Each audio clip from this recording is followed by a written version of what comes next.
প্রকাশ্যে টিনের কৌটা কেটে বের করা হচ্ছে নষ্ট পচা চিটা গুড় ও মিশ্রিত দলা, যা ফেলা হচ্ছে ইটের তৈরি নোংরা গর্তে।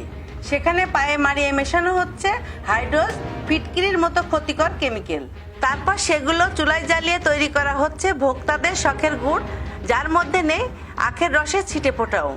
পবিত্র রমজান মাসে আখের গুড়ের দেশব্যাপী প্রচুর চাহিদা থাকায় কিছু অসাধু ও ব্যবসায়ী এভাবেই কুষ্টিয়ার খোকসা উপজেলার কয়েকটি কারখানায় প্রতিদিন তৈরি করছেন টনকে টন ভেজাল গুড়, যা ছড়িয়ে দেওয়া হচ্ছে কুষ্টিয়া সহ দেশের বিভিন্ন প্রান্তে। আমাদের এই গুড়টা 1 নম্বর গুড়, বাংলাদেশের সব জায়গায় চলে। এই গুড়ে কোনো স্বাস্থ্যসম্মত এতে কোনো ক্ষতি হয় না, আর ক্ষতি হলে তো এত গুড় চলে না। আমাদের এই গুড়টা মানে বিভিন্নভাবে টেস্ট করা হয়েছে, বিভিন্ন কায়দা, খুলনা, ঢাকা সব জায়গায় আমাদের এটা টেস্ট করা আছে, ল্যাবে টেস্ট করা আছে, কোনো কিছুতে কোনো সমস্যা নেই।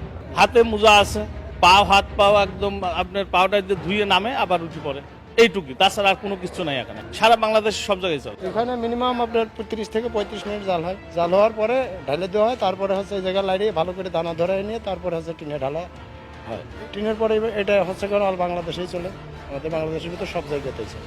এদিকে ক্ষতিকর দ্রব্য দিয়ে গুড় তৈরির বিষয়টি স্বীকার করে এর ক্ষতিকর দিকগুলো তুলে ধরে গুড় খাওয়ার ক্ষেত্রে ভোক্তাদের সচেতন হওয়ার পরামর্শ জেলা নিরাপদ খাদ্য অধিদপ্তরের।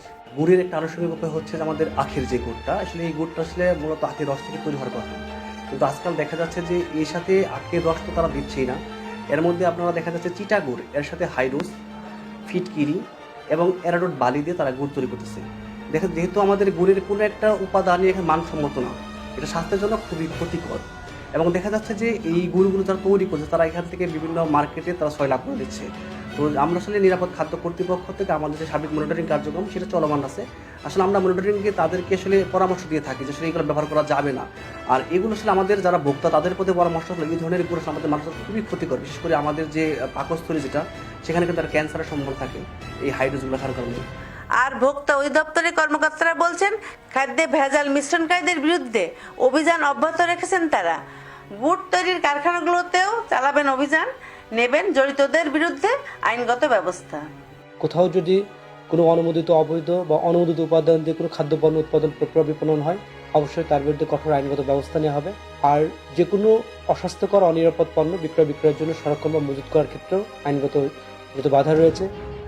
আমরা অবশ্যই সেরকম কোনো ঘটনা আমাদের সামনে পরিলক্ষিত হলে আমাদের মনিটরিংয়ে অথবা কোনো লিখিত অভিযোগে বা আপনারা যদি কোনো তথ্য আমাদেরকে দেন, অবশ্যই তার বিরুদ্ধে কঠোর আইনগত ব্যবস্থা গ্রহণ করা হবে। এমন ভেজাল গুড় খেয়ে প্রতি বছর নানা রোগে আক্রান্ত হচ্ছে দেশের সাধারণ মানুষ। তাই এসব ভেজাল গুড় তৈরির কারখানাগুলো স্থায়ী বন্ধ সহ জড়িতদের বিরুদ্ধে কঠোর পদক্ষেপ নেওয়ার দাবি সাধারণ মানুষের। Sabina Yasmin Shyamoli, NTV news, Kushtia.